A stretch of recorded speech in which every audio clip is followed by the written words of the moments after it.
La opinión, el debate, los temas de interés, la actualidad y los invitados están aquí en Personajes y Mapa Político. Un espacio donde usted también cuenta y nuestro objetivo es que la ciudadanía esté enterada de lo que pasa a su alrededor, de una manera clara, directa y verídica. Personajes y Mapa Político.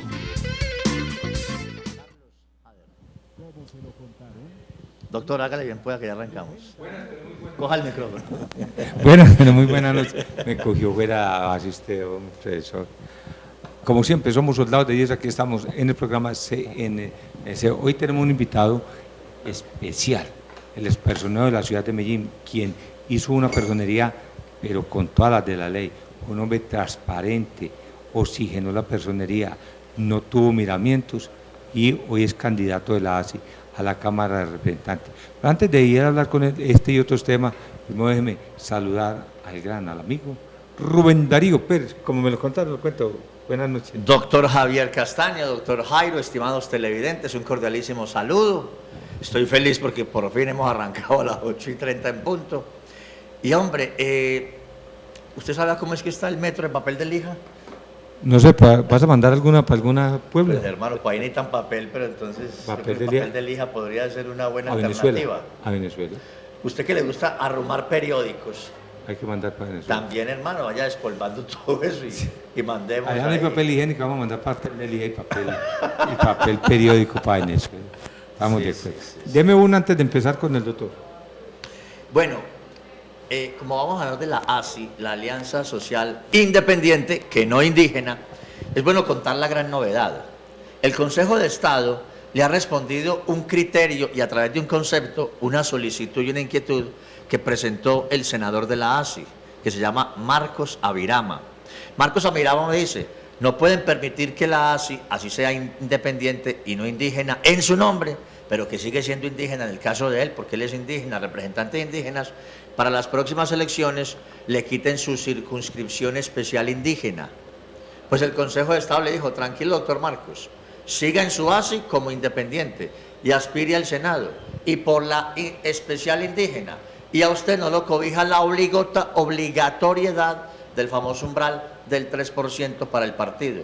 O sea que don Marcos Avirama, que fue senador de la República, póngale cuánto sacó Marcos Avirama al Senado la vez pasada, póngale. No. Póngale. ¿Por ahí qué? ¿60.000 boticos? No, sacó el 10% de eso, sacó 6.234 votos. ¿Y fue senador por eso? Es una circunscripción indígena. Un sinvergüenza. No, pero es que es indígena Javier, son los indígenas que votan por él. Entonces, y ahora el doctor Jairo nos va a explicar más del tema. Esa es la gran novedad. No van a obligar a la ASI a que tenga que pasar umbral, sino que pueda aspirar a Senado por circunscripción indígena. Punto 2. En el caso de Cámara, que es el que nos va a concentrar la opinión acá en Antioquia, recordemos, tienen un representante, Juan Valdés, y hay otros varios candidatos. Se habla de Juan Felipe Palau Ángel, secretario de Gobierno de Medellín, de Wilson Córdoba de Urabá, también de Urabá de Mario Agudelo Vázquez, es alcalde de Apartadó. Y es diputado. Es diputado. Hay una gran lista ahí de la ASI.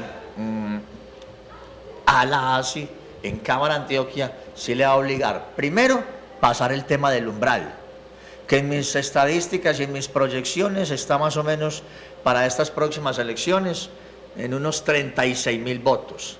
Si la lista Cámara de la ASI no saca 36.000, no pasa umbral y no le dan curules. La vez pasada la ASI sacó 81.000 votos, o sea que fue una cifra importante, pero tiene una gran amenaza, la amenaza verde. El Partido Verde va a cooptar muchos votos de esos de ASI porque se van a confundir muchos. Se confunden tanto que a Juan Valdés le dicen que él es representante del Verde y cada rato tiene que decir, no, qué pena, yo soy de la ASI. Pero ya eso vamos a ampliar más adelante, doctor Javier. Lo felicito porque Santa Fecito lindo, su equipo está en la Copa Libertadores. No es mi equipo, pero sí vi el partido, doctor. Es su equipo mejor. Yo hincha del poderoso, el de la montaña es el mejor. Lo felicito. Porque vamos a ser campeones, aunque sea de la B, pero vamos a ser campeones, aunque sea de la B. Mejor. Muy bien. Doctor Jairo Hernán, primero que todo agradeciéndole que esté aquí con nosotros para que empecemos. Vamos a empezar así. Dice el gobierno, emergencia carcelaria, saca un decreto y dice, solucionado eso.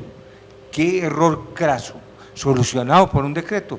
Aquí tiene que haber más jueces de penas y medidas, deben buscarse, descongestionar las cárceles con la gente que ya cumplió cierta edad, con la gente que cumplió las 2/3 partes, con muchos delitos que pueden tener cara por cárcel en este momento.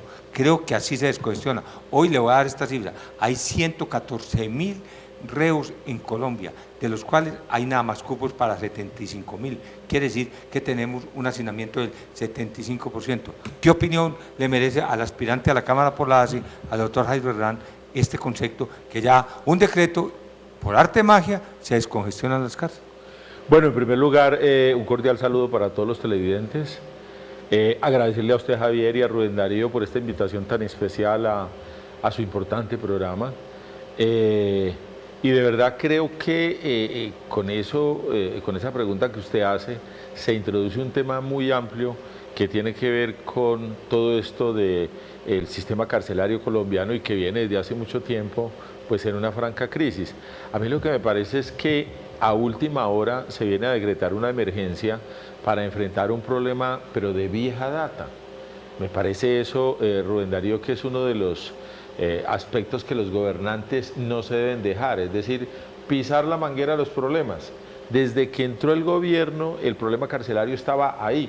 Recordemos que en el anterior gobierno, el ministro del Interior de aquel momento, que era el doctor Fabio Valencia Cosio, y de Justicia, que estaban unidos los dos ministerios, construyó varias cárceles, pero no alcanzó. Trató de solucionar el problema carcelario y no pudo, porque además de todos los problemas legales que tiene este tema, también hay un problema de micropoderes y de macropoderes en el sistema carcelario. Ahora, lo que usted señalaba, Javier, los mecanismos para deshacinar, que es uno de los múltiples problemas, deshacinar las cárceles. Faltan jueces para que lleven adelante de forma rápida las libertades cuando las personas privadas de la libertad ya cumplen con su término. Faltan mecanismos para dar las libertades vigiladas cuando ya se acerca también la persona al cumplimiento de la pena. Faltan mecanismos que permitan que personas que, por ejemplo, por edad o porque reúnen los requisitos para los llamados subrogados penales, que son los mecanismos excarcelatorios, entonces de manera rápida se puedan conceder. Pero hay un tema que me parece que es fundamental y que yo lo viví cuando era personero en la ciudad de Medellín y que tuve oportunidad de viajar y visitar varias cárceles del país, y es el sistema penal colombiano, tal como está diseñado, viene tramitando del 100% de los delitos, cerca del 50% delitos que se refieren es al tema de las drogas. Y dentro de ese 50%, por lo menos un 60% de esos delitos hace referencia al consumo. ¿Por qué? Porque aquí la dosis mínima está en 20 gramos para marihuana, en 1 gramo para cocaína, base de coca, metacualona y las otras drogas llamadas duras. Entonces, ¿qué sucede? Que muchas de las personas que uno encuentra en las cárceles están porque excedieron la dosis mínima, porque no se reconoce la dosis de aprovisionamiento, y entonces se encuentra uno una cantidad de gente. El 70% de la población interna de las cárceles, según los estudios que se han hecho, consume estupefacientes en las cárceles.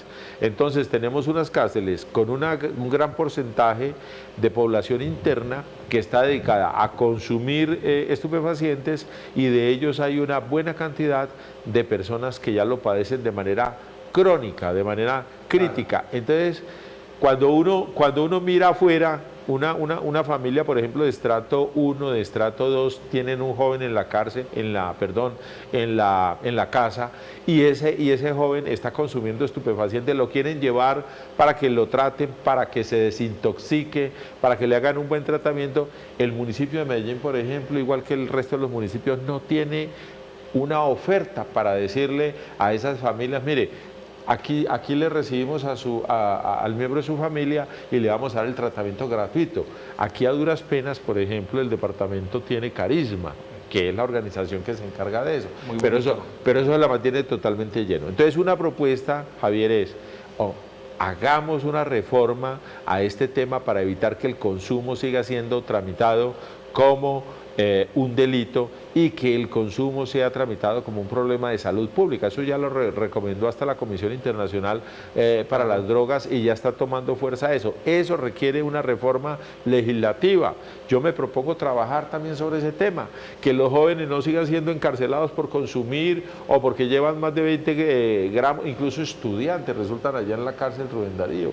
¿Qué es eso? Eso hay que darle un tratamiento como se merece, que es un tratamiento de salud pública y un tratamiento pedagógico, no un tratamiento penitenciario. Son las cárceles, para mí, estando yo en el Congreso de la República, en la Comisión Séptima, hice varios debates, digo yo, para mí las cárceles de Colombia son escuelas del crimen y no escuelas para uno llegar a rehabilitarse. Ese es mi concepto, que visité muchas cárceles. ¿Cuál es el concepto del aspirante a la Cámara, el doctor Jorge Hernández? Y le agrego otro Efectivamente. concepto, doctor Jairo, le agrego otro concepto, doctor Luis Javier, seamos televidentes. Con lo que nos dice el doctor Jairo, pensaría uno entonces que ese porcentaje del cual él habla, que está detenido no por criminal, no por delincuente, sino por consumidor, o sea que en las cárceles hay una gran mayoría es de enfermos. Claro. Y si Así siguen es. consumiendo, entonces no tenemos criminales, sino drogadictos, enfermos en las cárceles. Doctor Jairo. Así es, y entonces el Estado, teniendo allá unas personas que requieren tratamiento médico, tratamiento psiquiátrico, tratamiento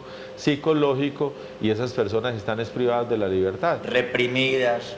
Totalmente reprimidas. A mí me parece que hubo un síndrome en el país de tratar de perseguir el consumo, porque incluso en la pasada administración se afirmaba de que como Colombia había puesto tantos muertos en la lucha contra el narcotráfico, era imposible que en el contexto internacional se viera con buenos ojos que el país iba a, entre comillas, a legalizar el consumo. Pero es que el consumo, observamos las noticias, viene siendo legalizado en muchos lugares del mundo. Ahora, el tema es que no se trata simplemente de legalizar, se trata es de regularizar, conforme a los lineamientos de la Comisión Internacional que trata el problema de las drogas. La lucha frontal, la represión fracasó.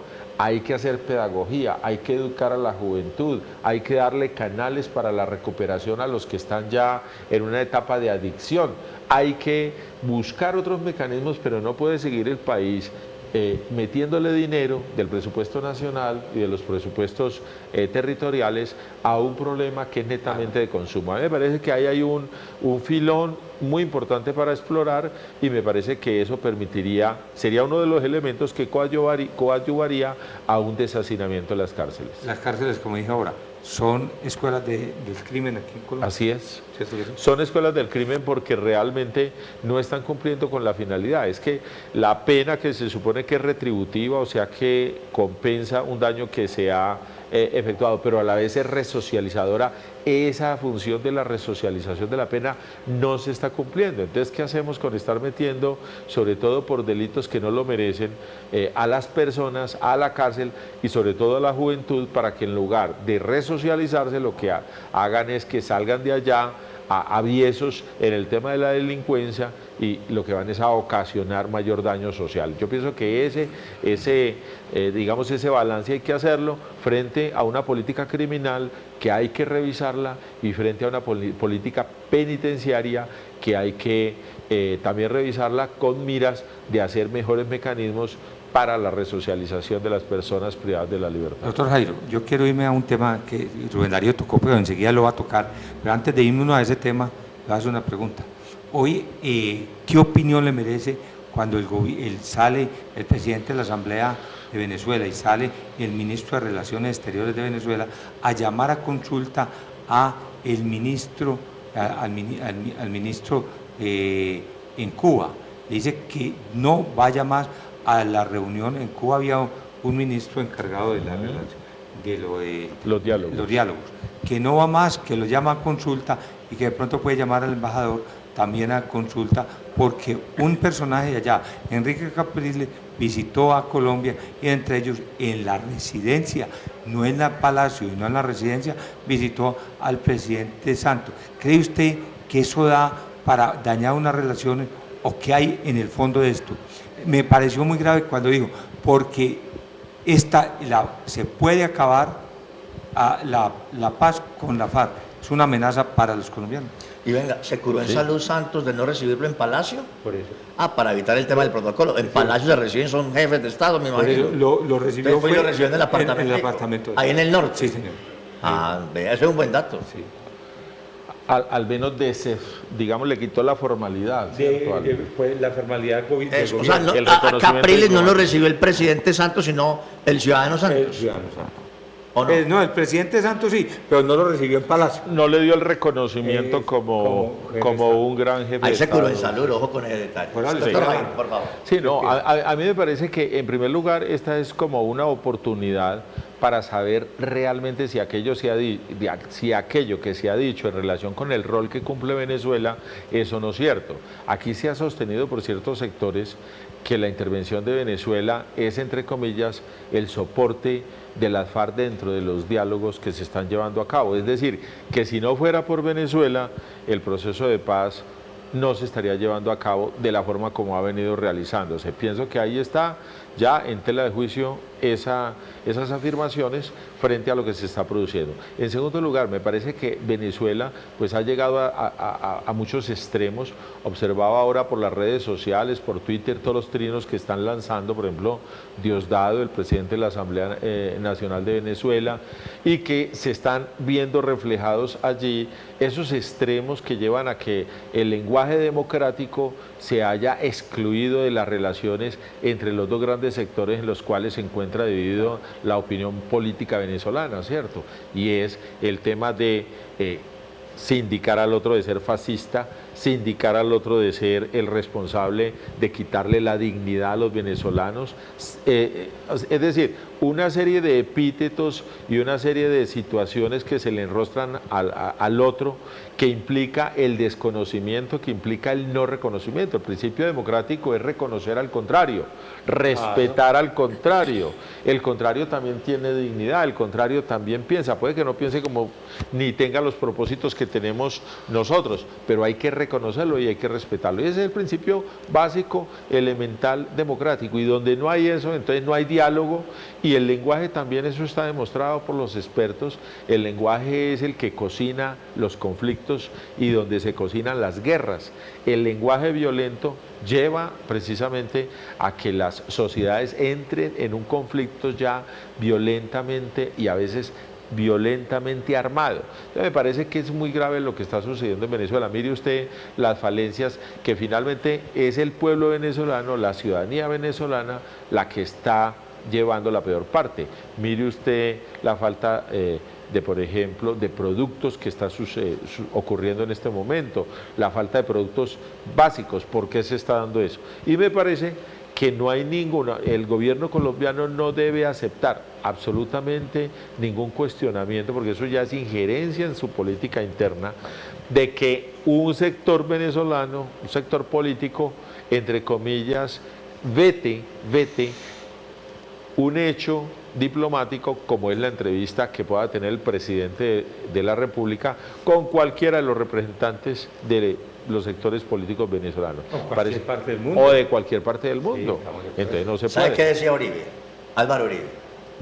Mire, esa es la fiel demostración que Venezuela es una dictadura.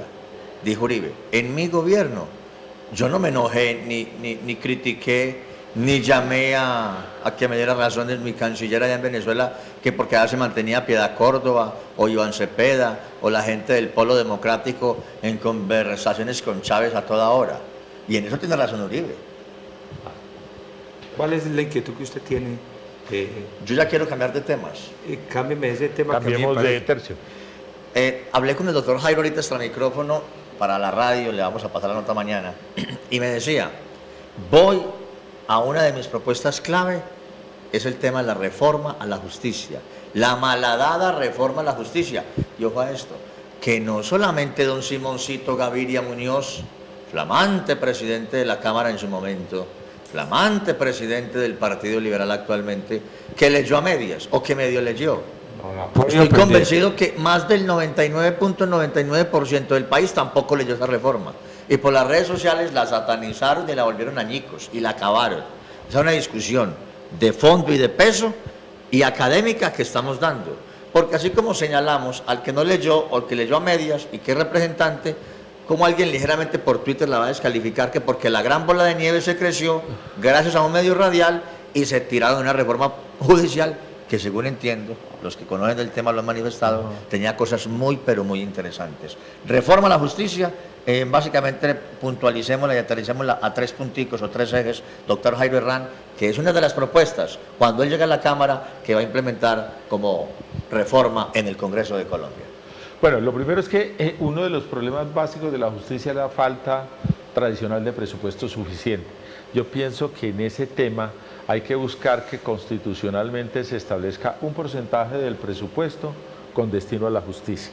La justicia en ningún país puede funcionar solamente con lo más precario, como se dice ordinariamente, estar funcionando con las uñas. Yo creo que uno de los graves problemas que hay es que esos recursos económicos que requería, por ejemplo, la implementación del sistema penal acusatorio, no llegaron nunca con la suficiencia debida.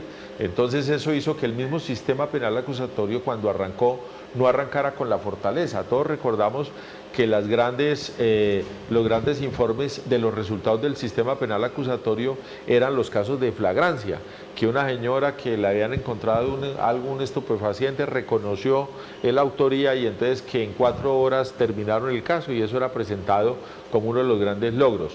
Aquí el problema de la justicia en Colombia es los grandes delitos, los delitos de gran envergadura, como las masacres, los homicidios selectivos, el porte ilegal de armas, como los temas de narcotráfico, pero de macrotráfico, no de consumo. Los problemas, por ejemplo, de la corrupción administrativa, todo lo que llamamos los delitos de cuello blanco y, por supuesto, todos los delitos que se enmarcan en el régimen internacional, en el derecho penal internacional, en el derecho internacional humanitario, como son los delitos de lesa humanidad. Me parece que esos delitos son los que deben prioritariamente estar investigados por la justicia colombiana y hacia ellos debe merecer una política legislativa especial. Me parece que hay que fortalecer todos los elementos que componen el sistema de justicia, principalmente el CTI. Mire, sobre esto yo pienso que es el gran dolor de cabeza de las investigaciones, la falta insistente de investigadores, la falta de cualificación de investigadores, la falta de recursos materiales y la falta de un talento humano que realmente responda a las necesidades de las investigaciones. Me parece que eso es una parte especial en la reforma de la justicia. Otra parte especial es el tema de la tutela. Yo creo que la tutela, en lugar de buscar quitarle los dientes, como ha sucedido en el país con algunas reformas que se han efectuado, toca es cada vez fortalecerla de mejor manera. O sea, fortalecer... Pero cualificarla, es que aquí por todo es tutela también, entonces se vuelve muy engorroso. Sí, Rubén Darío, pero mire usted lo siguiente, se pueden tornar o tomar mecanismos, ¿cierto?, para evitar, digamos, tutelas que se llaman en los medios judiciales bagatelas y que ocupan la atención de los jueces. Que son el gran grueso además. De alguna manera hay que buscar mecanismos para evitar que eso siga sucediendo, y si no es posible, por aquel principio de la igualdad, por el principio del acceso a la justicia, entonces buscar otros mecanismos que permitan tramitarla sin que le ocupe la atención a los jueces. Aquí los jueces tradicionalmente han sufrido porque no pueden resolver sus casos, no pueden resolver sus procesos, porque entonces entra la tutela y otra vez la tutela y otra vez la tutela, y como usted señala, muchas veces son casos baladíes, ¿cierto? Y otro aspecto que me parece es el de la estructura de la justicia. Definitivamente el Consejo Superior de la Judicatura requiere de una reforma a fondo. O sea, hay que establecer un organismo administrativo de la justicia que realmente responda a las necesidades. Me parece que definitivamente, si la justicia no cuenta con su propio organismo que le haga la administración de todos los recursos económicos, de toda la parte administrativa, de la parte del personal, la logística, toda la logística, ahí vamos a seguir, digamos, pisando en falso. La Cenicienta. Va a seguir siendo la Cenicienta, aunque ya no es tan Cenicienta, pero va a seguir también, digamos, pagando los platos rotos. Le hago una pregunta también. ¿Cuánto pagamos? Qué lujo. Sí. ¿Cuánto pagamos por un preso nosotros en Colombia? No recuerdo muy bien, pero creo que se estaba pagando algo así cercano ¿1 a millón? los... No, No, día. Bueno. Creo que se estaba pagando algo así como cercano a 100.000. 20.000, no tanto, 20.000. porque el Estado es propietario de los estados, Bueno. pero algo así como en la manutención, cerca de 24.000 Un pesos. detenido en Colombia se día. gasta más o menos 1,5 millones al año. Claro, si se le hace todo el cálculo, pues de estadía, de por eso, techo... se está gastando eso. Lo que dijo el doctor ahora lo pone a una reflexionar. Si el 70% de eso tiene que estar afuera, Claro. Todo lo que nos ahorramos. El sistema fuera un sistema perfecto. Funciona. Por supuesto. Muy bien, doctor. Oiga, qué lujo de candidato, ¿no? Estamos Gracias, Rubén Darío. El lujo, Gracias, sí, Javier. con detalle. Tipo que sabe, conoce, fluido. Pero nos vamos a tener cosas a traer. Yo creo que usted hizo para volverlo a invitar, entonces que queda invitado entre 15 días. Sí, dejó mucho tema en punta. No, Podemos tratar nuevos temas, no, por supuesto. Vamos a tratar, a mí me gustó usted que tocó tangencialmente, Corte Penal Internacional, porque eso vamos a relacionarlo con lo que está pasando Proceso de paz. en el proceso de paz. Corte Penal Internacional, delitos de lesa humanidad, importante eso, tratarlo. Y lo que Y en la este amenaza momento, del procurador Javier. Sí, no, que y lo que si en la este Corte momento Constitucional no declara inexequible ese proceso de paz, ¿cierto es ese? no digo, No estoy muy enterado. No, de no, no. ¿Cuál es la amenaza? Que la Corte Constitucional debe pronunciarse sobre el proceso de paz. Eso. Y si no, si los declara que los delitos de lesa humanidad no hay problema, él va a otras instancias. El Y procurador quiere que los guerrillos allá de La Habana paguen cárcel. paguen cárcel, aunque sea Que poquito. no lleguen pero en avión de La Habana al Capitolio. Yo creo que se puede decir algo muy sintético, muy Puntual. sucinto, y es esto, vea. Todo proceso de paz en el mundo implica que la sociedad, Claro. Sí. Se digamos, sacrifica. pague una cuota. Ah, bueno. Y Estamos esa de cuota acuerdo. tiene que ver con la justicia transicional. Estamos de acuerdo. Con los paramilitares la cuota fue máxima pena 8 años. Así, pero que paguen alguna cosa. Ya están en Estados Unidos. Y los de otros 20 años. Bueno, entonces eso Otro ya fueron cuento. por la extradición, pero aquí Bueno. en la justicia transicional, Son 8 en la ley 075, eran 8 años. la máxima pena. 975, 25 de julio del 2005.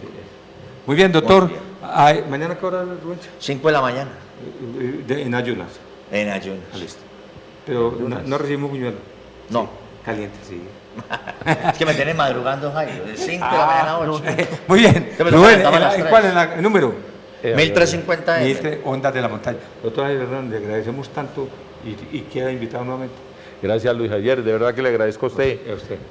Muy amable por esta Hombre, no, invitación. excelente. Rubén Darío. Muy Gracias, amable. doctor. Un de lujo es candidato al Congreso de la República por el movimiento de la ASI.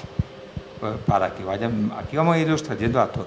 A ustedes lo espero mañana aquí de 8 a 8:30 en esa noticia y de 8:30 a 9 en el programa Personaje. Jonathan nos acompañó hoy, nos acompañó Juan, Carlos Carranga, Sí. ¿quién más?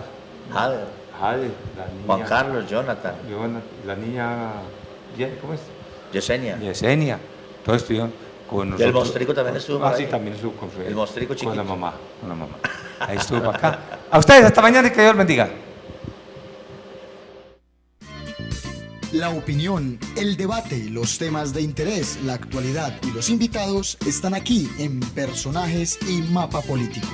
Un espacio donde usted también cuenta y nuestro objetivo es que la ciudadanía esté enterada de lo que pasa a su alrededor, de una manera clara, directa y verídica. Personajes y Mapa Político.